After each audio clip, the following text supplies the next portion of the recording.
What's going on, y'all? This is part 2 of where I expand on what I play during a praise break.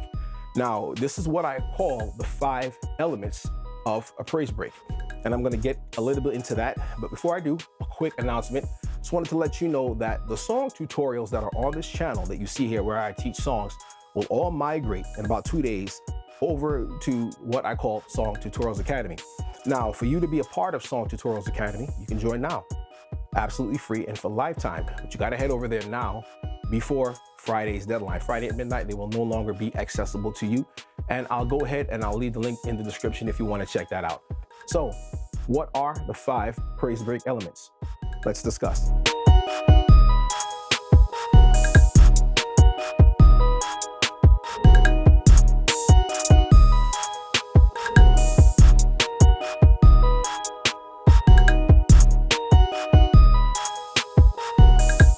I'm Chris Moses, and this is Gospel Progressions University, where I'm here to help you as a church musician and as a musician in general. Now, I'm going to play an example here in a minute. I'll just show you an example that I played of these 5 elements at work. So this would be considered more of a typical type of praise break. And in each part of the video, I'm going to show you where the elements are actually applied. And then when it's done, I'm going to show you a simple version of it that you can play and then a more challenging version. So let's check it out.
So what you saw there that I played in that example is a typical type of movement, and it's going to be in the key of A flat. Now, I'm going to leave a link for you to download the LMS file for this.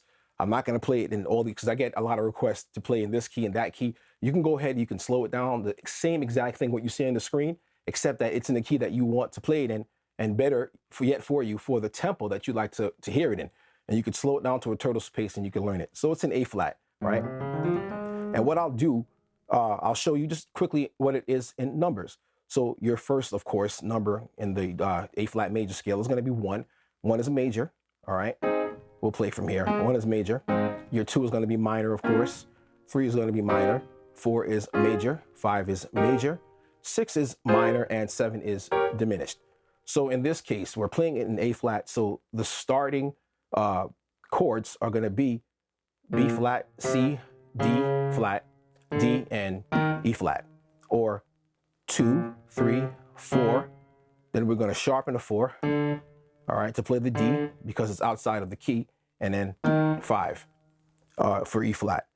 So now you may ask, well, how do you get the sharp 4? So that is a movement where you can actually take that to make the 5, the 5th interval here, gives it more emphasis when you're in the key of A flat. We just happen to be in this case. So now we're starting from the 2, okay? So as we do that, I'll just play the melody, and it would be 2, 3, 4, sharp 4, 5.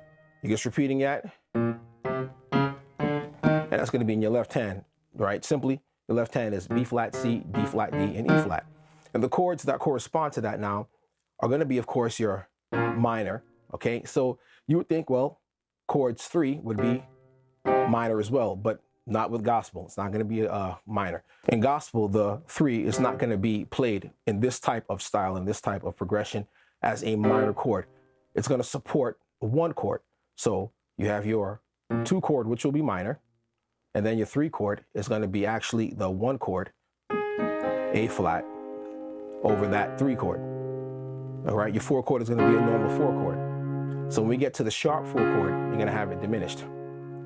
And this will take you, this diminished chord will take you over to the 5 or the 1 over 5. So in gospel, again, you have your 1 over 3 and your 1 chord over 5. But notice that I'm playing it in the right hand as left, this pinky, I'm thinking left side, but my right side, the pinky is going to continue to play the melody on top with the A flat. So it would sound like this. If you had a bass player and you just played the melody, it would sound like all the time. It never changes because all of these elements here belong to each chord. You have the 7, the flat 7 of B flat minor.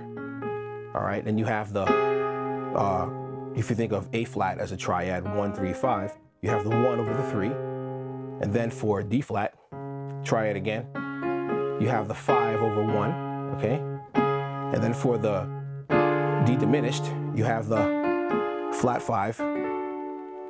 This is D major, D diminished, 1, 3, 5 flatted, all right, over the root 1. And then you have again your 1 chord, all right, A flat major over its 5. So we don't move that. So in our right hand, what we're doing is this. It's basically D flat, A flat, D flat, and then D diminished, and then A flat again. All right, again, D flat, A flat, D flat, D diminished, right? And then A flat again. So the inversion is going to be the second inversion of A flat. So the chord progression, the movement would sound like this.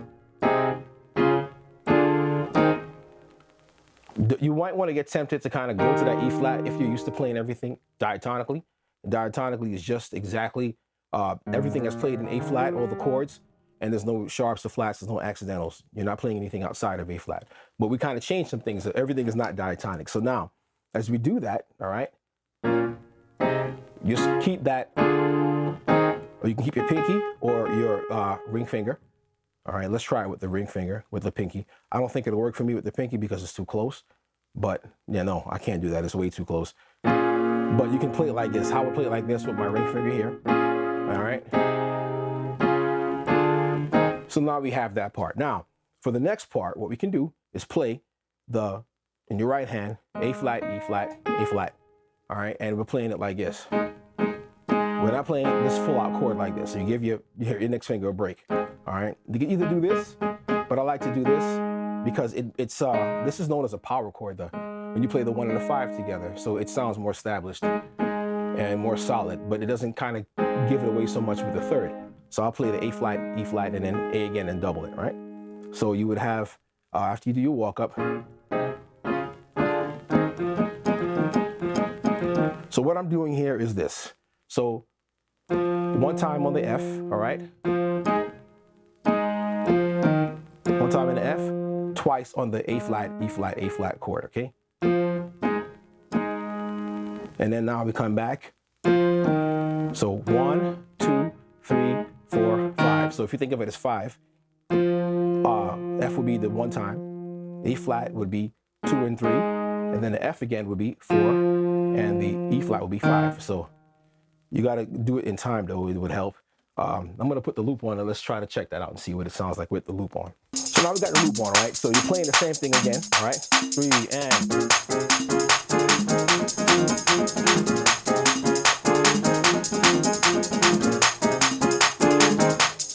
When you're playing it, you have to practice that very slowly. You may start to get it fast right away. That's good, but I'm not really concerned about you getting it fast. I want you to get it accurately. So start as slow as you can. Just think of 5. 1, 2, 3, 4, 5. 1 on F, twice on the A flat, E flat, A flat, and then back to F again as 4, and then that last E flat is 5. But think about it as you going backwards. So F to E flat. For this one, I'll explain what I mean in a little bit, but you are going backwards.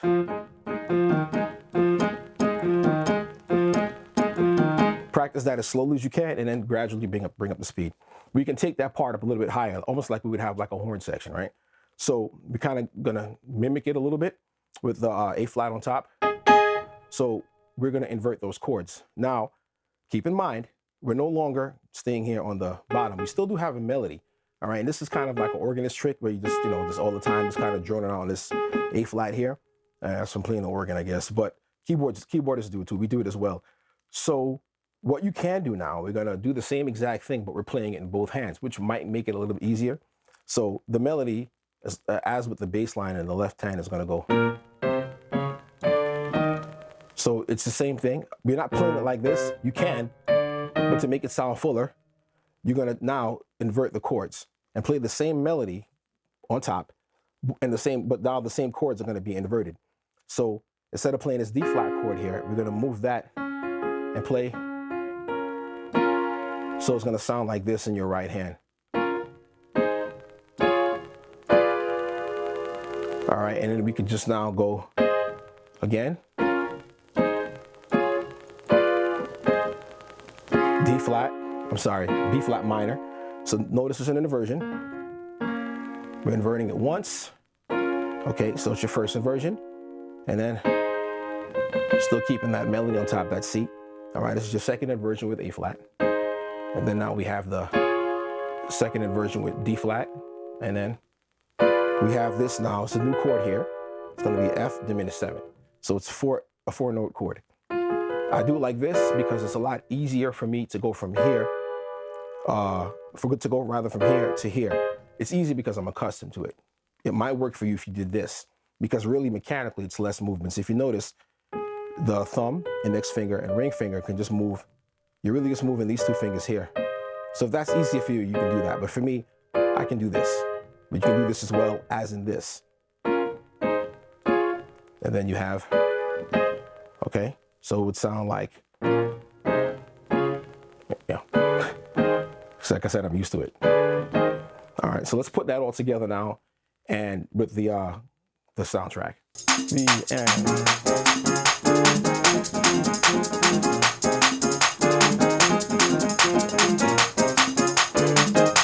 All right.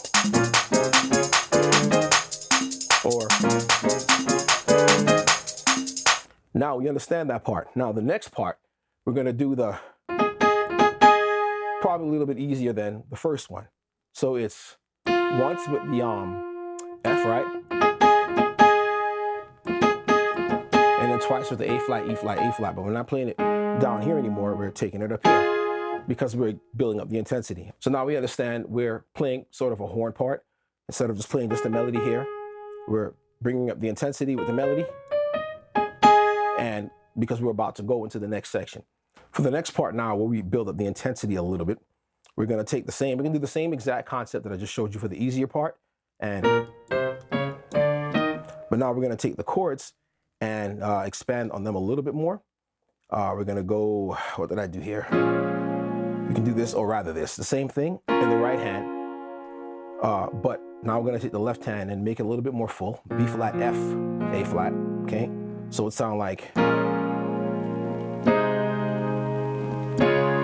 or,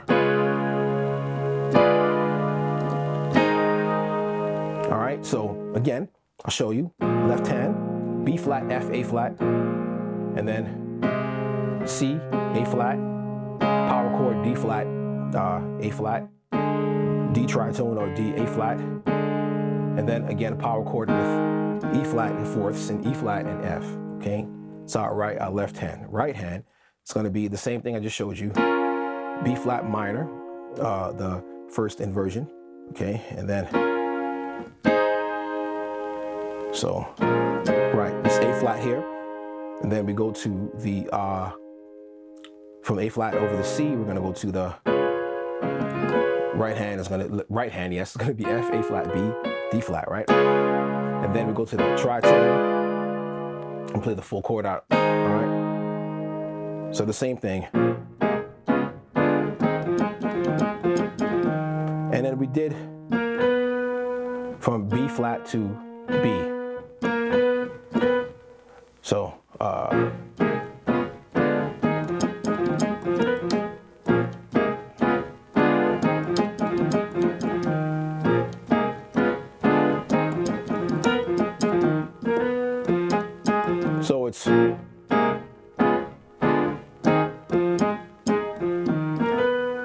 So you don't hit that A flat. After you do the 1, twice, and then we can move up now after we do that to this part here. All right, and it's the same thing like I just showed you. And then now we can move on to the next part, which would be the walk up. Now for the walk up is also what I like to think of as a pre-chorus. So it's the pre-chorus before the chorus, pre-chorus. You haven't reached quite the point of no return, because with that, you can just go and let's have the beat going, and then the speaker may want to move on to something else, or they might want to continue. So you're good. You still aren't at the event horizon. And for you science nerds out there, the event horizon is in a black hole where you get to that point. Once you get to that point, there's no turning back. You're going to be sucked in and gone forever. So at this point, we're not at that point yet. So for the walk up now, everything else I said still stands. If you're playing this simply, all you need to simply do is you can just do, as you walk up that last part. Okay, that's the simple part. And then now you can just go to the F.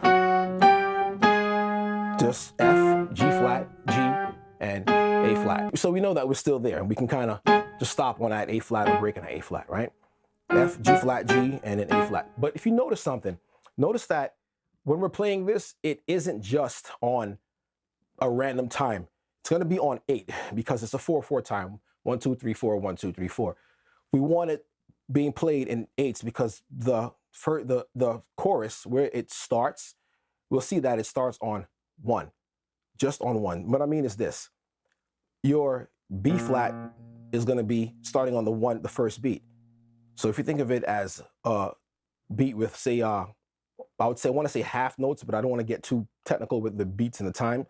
But as far as counting, 1, 2, 3, 4, 5, 6, 7, 8, and then 1. Some people, when they're just starting out, they may miss the beat. It will be bump, bump, 1, 2, 3, 4, 1, 1, 2, 3, 4, and everything will be backwards.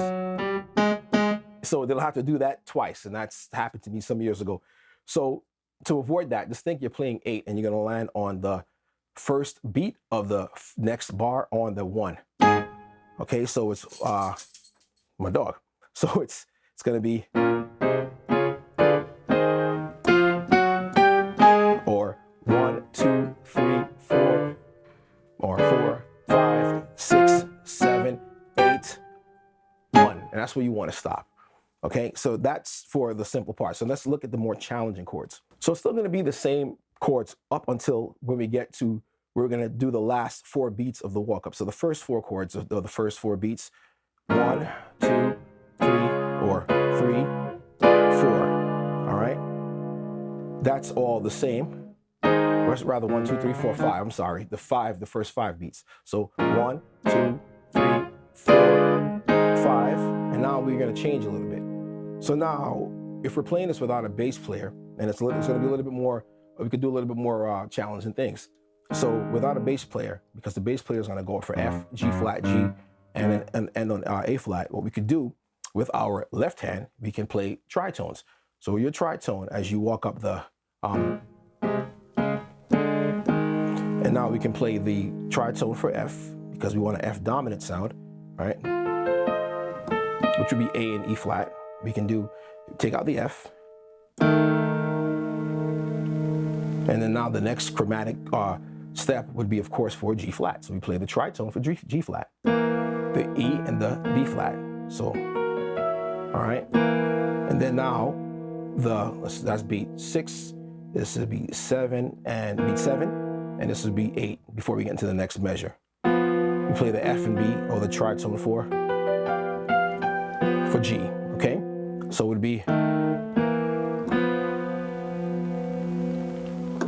our right hand, we're gonna play. That's how it would end, or that's what we do in our left hand, continuing from those chords, leading up to it. And in our right hand, what we would do is, yes, quartals. These are what are called quartals, and your quartals are going to be, and I have a video about quartals here. You can check that out. It's G, C, and F. Basically, you're playing everything a fourth apart. So a fourth up from G would be 1, 2, 3, 4, C. A fourth up from C would be 1, 2, 3, 4, F, right? And now we have this chord here with, say we had a bass player. So this gives you a dominant sound with the 9. G's your 9. And we have a 5 in our root, okay? 3 and flat 7.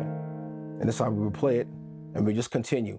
The reason why I like to use chordals is because they sound really cool, and I explained it in that video. Whenever you're doing like chromatic walk-ups, they sound really nice because they don't give away the chord because they're in a kind of a suspended mode. Okay, so now we just walk up chromatically. So it would be F, G flat, right? G. And that's where we would end with that.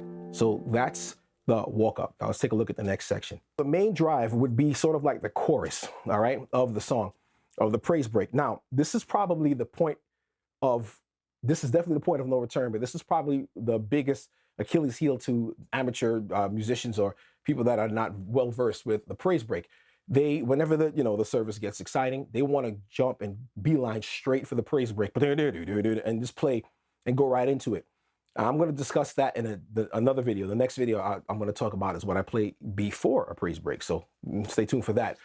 But you want to kind of refrain from just jumping into this. But what we're going to do is talk about what the elements are when we're actually playing this chorus.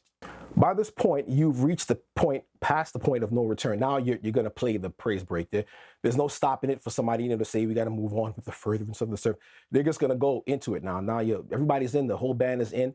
The bass player is doing a walking bass line. You got a guitar player, they're doing all the chukka-chukkas, and you're just all in. Drums and snare, the whole thing is going in. What we're going to play now are just 2 chords for that. So as we walk up, D flat and A flat, 4, 1, and just keep that tonic, the A flat on top. So, all right, for the whole time, that's just what we're doing for the main drive. What we can do, all right, as we play that,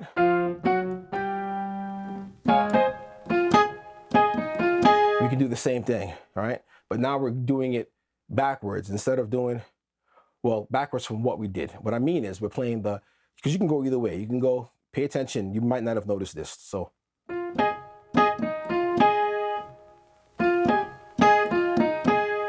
So, there are 2 ways to do that. So to differentiate, it's a subtle difference. There is a subtle difference. We can do the walk up and go forward now. So we're still doing the 1, 2, 3, 4, 5. But if you notice, beats 4 and 5, it's not, F is no longer 4 and E flat is no longer 5. It's switched. We're going up from E flat to F instead of from F to E flat. So again, after the walk up,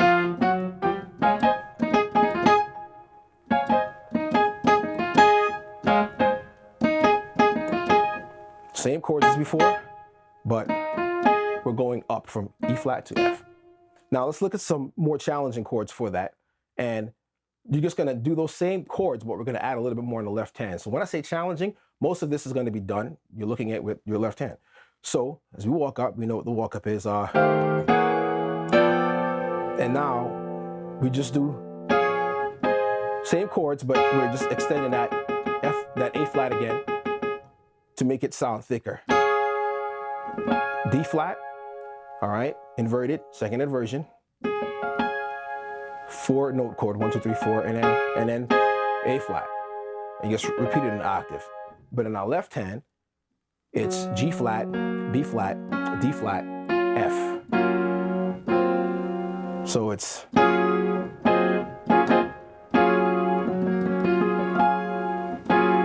practice it slowly. So we'll do it with the click track here, the loop here.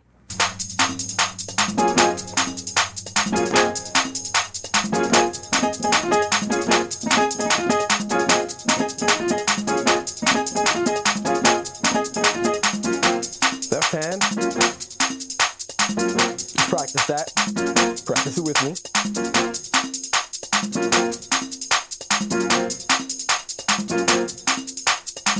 Again. Put your right hand in now.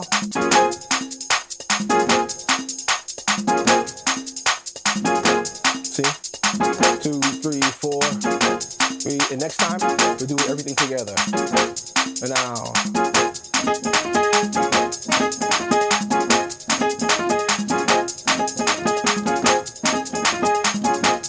Number 4 are our hits, our breaks, or what's known as musical accents. So with that part, there's some space that's left. You might take a break as a keyboard player, or you might have the chukka-chukkas with the guitar, all right? But there's no more walking bass line, and the only snare that you'll have, you won't have the snare on the 1 and 2, like 1, 2, 3, 4, 1, 2.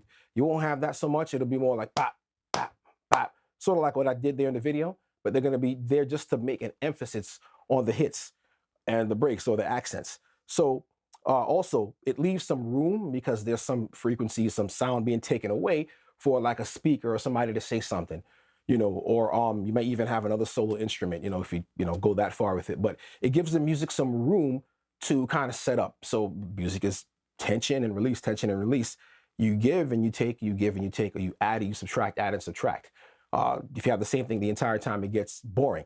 So that the part for the hits and the break comes right after the main drive or the chorus, because what you can do at the end of the hits and the breaks, you can actually go back again into another type of main drive, because the next section is actually the outro, which is exactly like the intro, just taking us back to the top again. So with that, what I'm playing there after we do that, all right, what we're doing here now is going to be derived from a scale. So you might be wondering, you probably looked at the video and saw, well, where is he getting these chords from? I'm playing the A flat, all right, and then the A flat over the G, and then D flat minor, and then over E, and then A flat. That's basically all I'm doing, okay? Where I'm getting that from, where that comes from in part or in whole, is another scale, another type of scale, very simple scale, this melodic minor scale, all right? Now, one of my favorites, and you know, it's used all over gospel, okay? So this melodic minor scale is basically just what I just played. And in A flat, we would use in gospel the fourth, 1, 2, 3, 4, returning that fourth mode instead of playing it, you know, the rest as A flat major. We're using that and turning it into a melodic minor. So we're not playing the major scale. We're taking one note and bringing it down a half step. So this is just like D flat major. Starts out minor, then it starts out minor. Yes, starts out minor, kind of sad, then it gets happy. Okay, so we have our D flat melodic minor. But if you notice, the 1, 2, 3, 4, 5 chord is A flat major, which happens to be the tonic and the key that we're playing in. Because we're playing in that tonic, we can use those chords to build around it. So as we do what we did before, so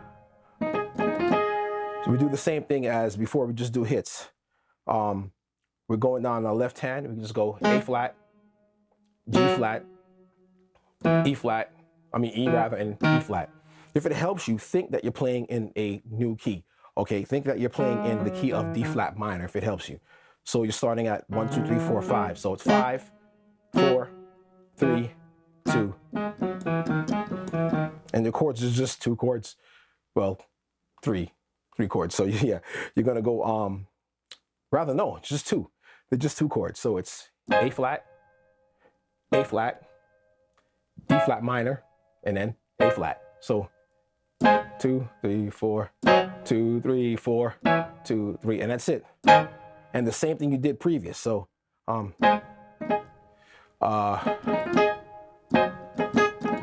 it's the same thing, but then it changes. So I'll show you. You're starting with the A flat this time now. So that instead of, or again, so it's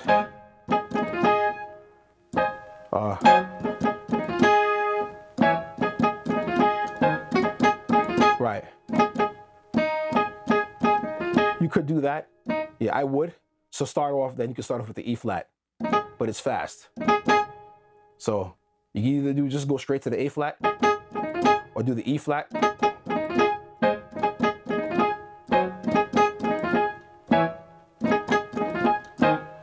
And that's how you would play that. Again, A flat, E, and A flat, E flat, E flat. Now let's put the track on.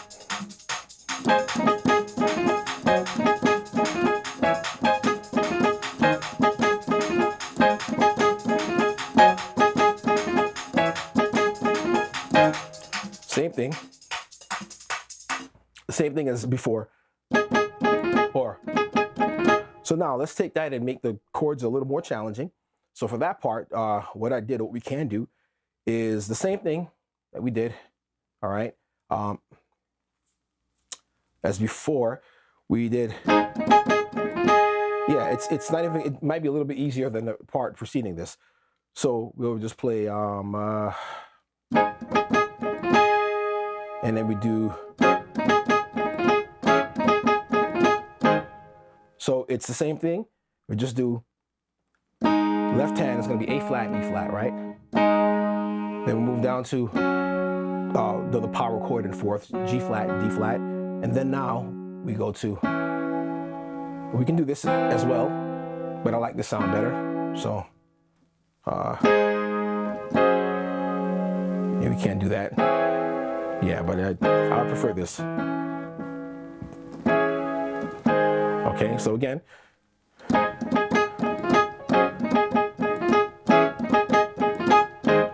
Same thing over and over again. And the same thing that we did before.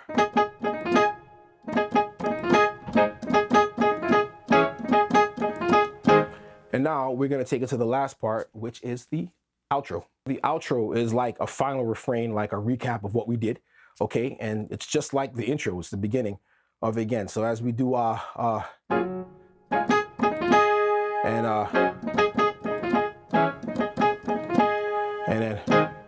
and we do the same thing as before. What did I do here? Oh yeah, here. Or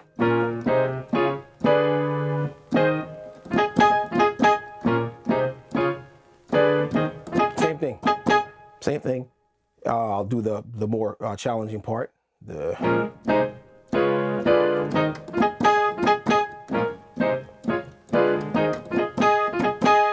And we do the same thing. We continue with that, and we do the walk up. So for the simpler part, it would be this or this. You could do this now if you are feeling up to it. Or what did I do here? I think I did, yeah. You can do this. A flat, D flat, F, A flat. The D flat, second inversion over the A flat. So you could use your pinky and thumb to do the. Okay, so you walk up again. Or even this. And then the last part would be as we came back in to do those last two hits, because typically with the kind of movement, it gives the entire band and everybody a finality. So it's boom, boom, you're done. But you could have the loop going and somebody's clapping in the back and continue to go in. But it gives the emphasis to just signal that we're ending here, at least for this time being. All right. And so we do the 2, 3, 4, 5, 6, and then you do a diminished chord.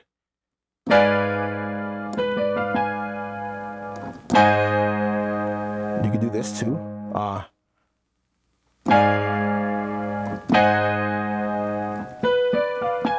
B, D, F, A flat, to C, E flat, G flat, A flat. For the chords that are a bit more challenging, it's the same thing as the beginning. You know what that is. And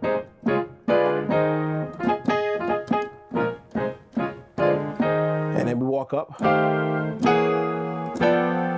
Okay, we have that. You can do this. I'm not sure if I did this in the video, but it's so you're kind of just gonna take your inner voicing here will be the E flat and the F, and that's where the emphasis is. If you listen.